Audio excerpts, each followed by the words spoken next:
नमस्कार। लाल किताब की दुनिया में आपका बहुत बहुत स्वागत है। मैंने पिछले अंक में जो वीडियो लगाया था उस पर मैं डिस्कस कर रहा था एक कुंडली के बारे में जो मैंने पिछले बार लगाया था। इस बार भी मैं उसी को प्रोजेक्ट करूंगा और उसी के ऊपर आपको बताने की कोशिश कर रहा हूं। क्योंकि यह एक एडवांस स्टडी का मामला है लाल किताब में, और इस पे मैंने जो भी रिसर्च किया है, मेरी जो फाइंडिंग्स हैं वो मैं लगा रहा हूँ। तो इस पे कुछ लोगों को ये चीज़ें बिल्कुल अलग लग सकती हैं, तो और कुछ समझने में परेशानी भी आ सकती है। तो मेरा उनसे अनुरोध है कि पूछने के पहले आप मेरे पुराने वीडियोस को भी देखिए और लाल किताब को तो पढ़िए ही आप, जिससे आपको हर चीज़ क्लियर हो जाएगी। तो इसी में मैं आगे बढ़ता हूँ। तो मैंने जो पिछला लगाया था कि इस कुंडली में जैसे 12 साल की उम्र के पहले कोई उपाय का प्रावधान नहीं किया जाता, करना भी नहीं चाहिए, क्योंकि 12 वर्ष की आयु तक मनुष्य के पिछले जन्म के कर्म भी चलते रहते हैं। तो दोनों मिक्स हो जाते हैं, तो कन्फ्यूजन हो जाता है कि हमें कौन सा उपाय करना है या नहीं करना है। वैसे कोशिश यही करना चाहिए कि 12 वर्ष की आयु से पहले बहुत ज़रूरी हो तभी उपाय किए जाएं, नहीं तो नहीं करने चाहिए। तो इसी पे मैंने आपको बताया था कि हमें क्या परेशानी इसमें हुई, इस कुंडली में क्या क्या परेशानियां थी। जैसे मैंने लगाया था कि ये एक्चुअली मकर लगने की कुंडली थी। लाल किताब कुंडली में कन्वर्ट करके भी मैंने रखा है, जिसमें मैंने अलग अलग अंक अलग अलग रंगों में लिखे हैं। तो आपको एक ही कुंडली में लाल किताब और पारंपरिक कुंडली दिख जाती है। तो मैं ये बता रहा था कि इस जातक को 12 वर्ष की आयु में ही कुछ मानसिक समस्याएं आई थी। अब ये 12 वर्ष की आयु में ही मानसिक समस्याएं क्यों आई, इस मतलब जब ये ख़त्म होने वाला था ऐसा क्या हुआ। तो इसमें आप देखिए कि सबसे पहले हम एक प्रभावी जो ग्रह होते हैं उनका भी एक चार्ट होता है कि प्रभावी ग्रह का चार्ट अलग है, 35 साला चक्र अलग है, 36 साला चक्र अलग है। ये तीनों में आपको कन्फ्यूजन नहीं होना है। प्रभावी ग्रह में जैसे है कि पहला जो है 1 से 6 तक है शनि का होता है, फिर 7 से 12 राहु का होता है, 13 से 15 केतु का होता है, गुरु का 16 से 21 होता है, सूर्य का 22 से 23, चंद्र का 24 साल, शुक्र का 25 से 27 साल, मंगल का 28 से 33 साल और बुध का 34 से 35 साल। ये चार्ट भी मैं लगा रहा हूँ, बाकी डिटेल आपको चार्ट पे मिल जाएगा। तो इसके साथ हम आगे बढ़ेंगे। तो इसमें है क्या कि 12वें साल में कौन सा ग्रह प्रभावी ग्रह था, इसमें प्रभावी ग्रह चल रहा था 12वें साल में राहु। 7 से 12 राहु है, तो 12वें साल में राहु का ही चल रहा था। और इसके बाद जो आने वाला था केतु का था 13 से 15 तक। अब चलिए हम इसके डिटेल में जाते हैं, ये कैसे हुआ। अब हमें ये मालूम है कि जब कोई भी कुंडली हम देखते हैं तो उसमें सारे ग्रह तो अपनी अपनी जगह सही हैं, लेकिन राहु और केतु बहुत इम्पॉर्टेंट ग्रह हैं, क्योंकि केतु पूर्व जन्म के कर्मों को लेके आता है और राहु उस जन्म के कर्मों के आधार पर शनि की अदालत में जो फैसला होता है उसको बांटता है इस जन्म में। एक तो ये थ्योरी है। दूसरी थ्योरी ये है कि जन्म कुंडली जब आप देखेंगे तो राहु और केतु के पोजीशन आप देखिए। राहु और केतु के पोजीशन आप जब देखेंगे तो उसमें ये दिखेगा कि ये पारंपरिक कुंडली के हिसाब से कौन से राशि में है। जैसे इस पे केतु जो है अपना मकर राशि का है और राहु चंद्र का है। तो होता क्या है कि जिस राशि में ये बैठे होते हैं उसके स्वामी को ये आगे कर लेते हैं। जैसे आपने महाभारत में पढ़ा होगा कि भीष्म पितामह के ऊपर अटैक करने के लिए या उन मारने के लिए शिखंडी को अप्लाई किया गया था, रखा गया था, उसी प्रकार ये ग्रह जो राहु और केतु है जहाँ पे बैठ जाते हैं उस ग्रह स्वामी को अपने सामने उसी के बतौर बैठा लेते हैं। अब यहाँ केतु जो है शनि के उससे बैठा है, तो एक तो शनि हो गया, केतु ने अपने रथ पे शनि को सामने बैठाया सारथी बनाकर, और राहु चंद्र के इस पे बैठा, चंद्र की राशि में सप्तम भाव में, तो राहु ने चंद्र को सारथी बना के बिठाया है। ये बड़ा मज़ेदार खेल हो रहा है, क्योंकि पहले भी मैं बता चुका हूँ लाल किताब के हिसाब से कि 11वां घर अदालत है, जहाँ पे शनि अदालत लगाता है, शनि मुंसिफ है, और वकील सफाई के तौर पे केतु है, और सरकारी वकील राहु है। अब आप देखिए राहु केतु कितने इम्पोर्टेंट हैं।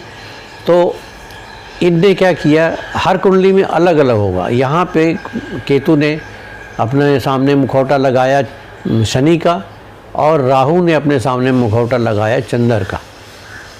अब ये ऑपरेट कैसे होते हैं, अब इतने जब लगा लिया तो क्या होता है कि जिसका मुखौटा लगाया है उस ग्रह की दृष्टि जहाँ जहाँ जाती है वहाँ वहाँ इसका प्रभाव जाएगा, केतु का हो या राहु का हो। अब पहले हम केतु का लेते हैं, तो केतु की दृष्टि 7वीं ही है, तो सीधी 7वें घर में गई उसकी दृष्टि, केतु की 7वीं होती है, और चंद्र की भी 7वीं होती है, तो केतु की दृष्टि वहाँ गई। शनि की लेंगे, केतु शनि के नक्षत्र उसमें है, साइन में है, राशि में है, तो शनि की कौन सी दृष्टियाँ होती, 7वीं तो होती ही है, इसके अलावा 3री और 10वीं भी होती है। तो केतु भले बैठ गया है पहले घर में, उसने चूंकि शनि का मुखौटा लगाया है, तो केतु अब जो है अपने से 3रे और अपने से 10वें घर को भी देखेगा शनि के थ्रू।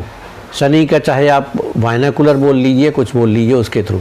ये आपको एक नई चीज़ मैं बता रहा हूँ कि केतु ने शनि की जो है चश्मा लगाया है, या शनि का बाइनोकुलर लगाया है, शनि को सामने बिठा लिया है, और उसकी दृष्टि अब शनि के थ्रू होगी। मतलब शनि की 7वीं भी होगी, 3री भी होगी, और 10वीं भी होगी। अब इसके हिसाब से केतु 10वें घर को भी अप्रोच कर सकता है, 7वें घर को भी अप्रोच कर सकता है, और 3रे घर को भी अप्रोच कर लेगा। और राहु भी ऐसा ही है, राहु ने चंद्र को रखा है, तो चंद्र की दृष्टि के हिसाब से 7वीं होगी, जो लगन पे जाएगी। तो ये हमने कंक्लूज़न निकाला है कि ये जो ग्रह हैं केतु और राहु किस तरीके से अभी वर्क करेंगे। इंडिपेंडेंट वर्क ज़रूर करेंगे, लेकिन सामने इन ग्रहों की छवि को रखते हुए और इन ग्रहों की दृष्टि जहाँ जहाँ जाएगी उसको लेते हुए। तो हमने जैसे बताया था कि 12वें घर में 12वें साल की आयु में इनको तकलीफ़ हुई थी, तो तकलीफ़ हुई थी तो उस वक्त प्रभावी ग्रह कौन सा था। उस वक्त आप देखेंगे चार्ट में प्रभावी ग्रह 7 वर्ष से लेकर 12 वर्ष की आयु तक राहु था। तो राहु की दृष्टि जब हम देखते हैं तो सीधे जा रही है लगन के ऊपर, तख्त के ऊपर जा रही है, क्योंकि चंद्र का रिप्रेजेंटेटिव बना हुआ है, वो चंद्र को सामने रखा है। तो राहु की सीधी पहली दृष्टि तो गई 7वें में। अब चंद्र का मुखौटा उसने लगाया है, तो चंद्र कहाँ बैठा है इस कुंडली में, दूसरे घर में बैठा है, तो चंद्र की भी दृष्टि 8वें में जाएगी, दूसरे से 8वें में जाएगी। मतलब ये दोनों इंडिपेंडेंट भी होंगे, प्लस उसके मदद लेके भी दृष्टि लेंगे। जैसे केतु की 7वीं हुई, वो तो ले लिया आपने, शनि की 3री 10वीं दृष्टि भी हुई केतु के थ्रू, वो भी ले लिया। अब हम इसको लेंगे, चूँकि शनि के इसमें बैठा है वो केतु, तो शनि की अगर हम दृष्टि लेते हैं तो शनि की जो है 7वीं दृष्टि कहाँ गई, ये 3रे घर में जाएगी। फिर शनि की 3री दृष्टि 11वें घर में जाएगी, और 10वीं दृष्टि जो है 7वें में जाएगी। तो इस तरह से जो राहु केतु का जो कॉम्बिनेशन है वो शनि और चंद्र के साथ भी बना और अलग भी बना। कहने का मतलब ये है कि ये जिस ग्रह के जिस राशि में बैठे होते हैं उस राशि का जो स्वामी है उसका भी इफेक्ट ले लेते हैं, उसकी दृष्टि को भी बोरो कर लेते हैं। इसके अतिरिक्त वो अपनी दृष्टि तो रखते ही रखते हैं। तो इतने सारे प्रभाव यहाँ मिल जाते हैं। मतलब अभी कितने प्रभाव मिले आपके सामने? अभी आपके सामने मिले 4। जैसे केतु ने शनि का लिया और राहु ने चंद्र का लिया, और राहु केतु एक अलग आइडेंटिटी है, शनि और चंद्र अलग आइडेंटिटी है, और इनकी दृष्टि जहाँ पे जाती है वो हमने आपको बता दिया। तो इसका प्रभाव कैसे पड़ा कि अब आप देखिए, हमने सिर्फ मानसिक स्थिति का लिया है, तो मानसिक स्थिति में हमें एक चीज़ और करना पड़ेगा कि चंद्र जो है एक तरह से अकेला बैठा है, एक सेक्लूडेड स्थिति कहलाती है ये। हालांकि उसके बाजू वाले घर में केतु है, लेकिन केतु चंद्र को ग्रहण ही लगाता है, उसका दोष नहीं है। तो एक सेक्लूडेड दृष्टि है उसकी, सेक्लूडेड दृष्टि, सॉरी, चंद्र मतलब सेक्लूडेड है, एकांत है।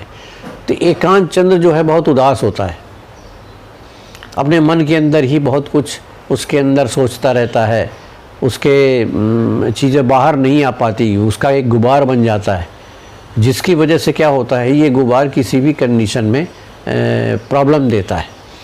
और उसके ऊपर अगर ये राहु की प्रभावी दशा चल रही हो तो वो कन्फ्यूजन भी क्रिएट कर देता है। तो कन्फ्यूजन और ये मानसिक गुबार, ये दो मिलके एक ब्लास्ट कर देते हैं, जिसकी वजह से ये मानसिक परेशानी आती है। अब मैंने आपको बताया कि ये जो परेशानी आई, इसका दुनिया भर के टेस्ट किए गए, लेकिन इसका कुछ भी नहीं मिला। इसका मतलब साफ है कि जब इस तरह की कंडीशन आती है तो राहु का इन्वॉल्वमेंट होता ही है। ऐसे डिजीज़ जहाँ पे कोई क्लू नहीं मिलता, वहाँ पे राहु का इन्वॉल्वमेंट होता है। तो ये एक चीज़ हो गई कि राहु का इन्वॉल्वमेंट इसमें है। साथ में चंद्र जो है, चंद्र उसका राहु का रिप्रेजेंटेटिव के तौर पर सामने भी बैठा है। चंद्र भले दूसरे घर में उच्च का हो रहा हो, लेकिन उसकी दृष्टि जो है 8वें में जा रही है। अब चंद्र दूसरे घर में जो है उच्च का है और राहु इसमें इन्वॉल्व हो गया, तो ये इंटेलिजेंस तो देता है, बुद्धि भी देता है, तीव्र बुद्धि भी देता है, और उसी तरह से तीव्र कन्फ्यूजन भी दे देता है, माने इनडिसाइसिवनेस भी देता है। मतलब आप में निर्णय करने की जो ताकत है वो भी इफ़ेक्ट हो जाती है, क्या सही है और क्या गलत है। तो ये आपको स्पष्ट हो गया होगा कि राहु और केतु का इन्फ्लुएंस इस कुंडली में किस तीव्रता के साथ पड़ रहा है।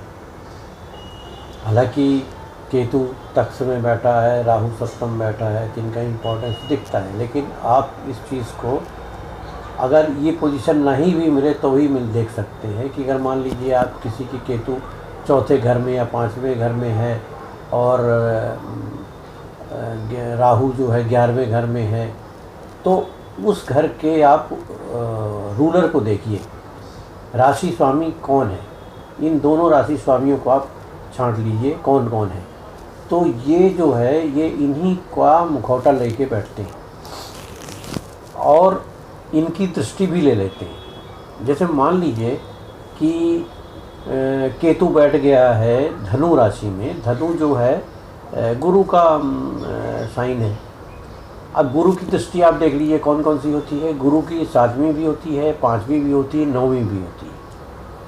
अर्थात आपकी जन्म कुंडली में गुरु जहाँ भी बैठा है वहाँ से वो 5वीं दृष्टि भी रखेगा, 9वीं दृष्टि भी रखेगा और 7वीं दृष्टि भी रखेगा। लेकिन इसमें चूँकि उसकी राशि में केतु भी बैठा हुआ है और केतु ने गुरु का मुखौटा लगाया हुआ है, तो गुरु के साथ साथ केतु का प्रभाव भी इन घरों में जाएगा। 5वीं, 7वीं और 9वीं दृष्टि जो गुरु की है उसको ये बोरो कर लेगा केतु।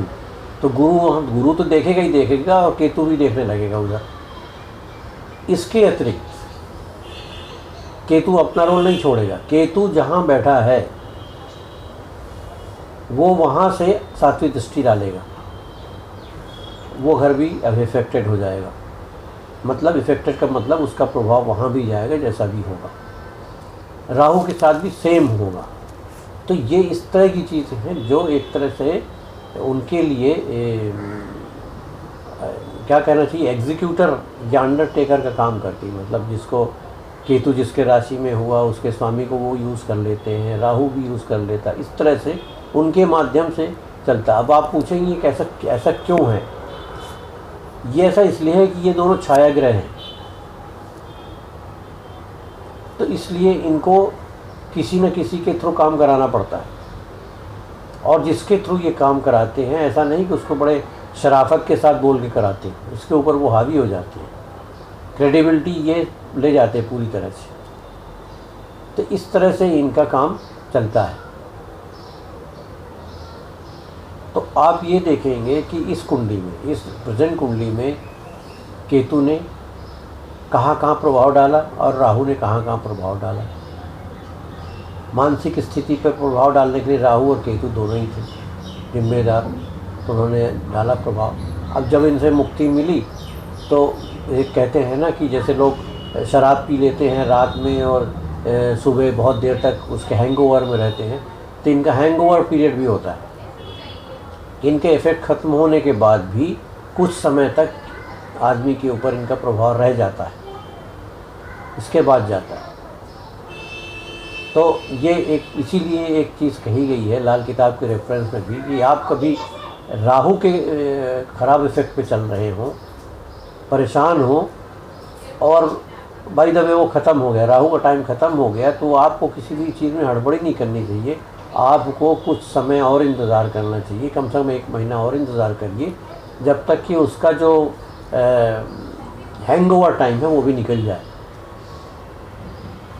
तो ये मैंने आपको बता दिया, एक इशारा दे दिया है।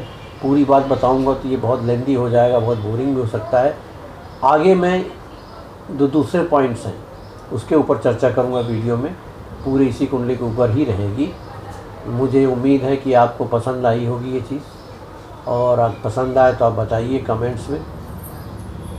तब तक के लिए आप खुश रहिए, आबाद रहिए और सावधानी से रहिए। नमस्कार।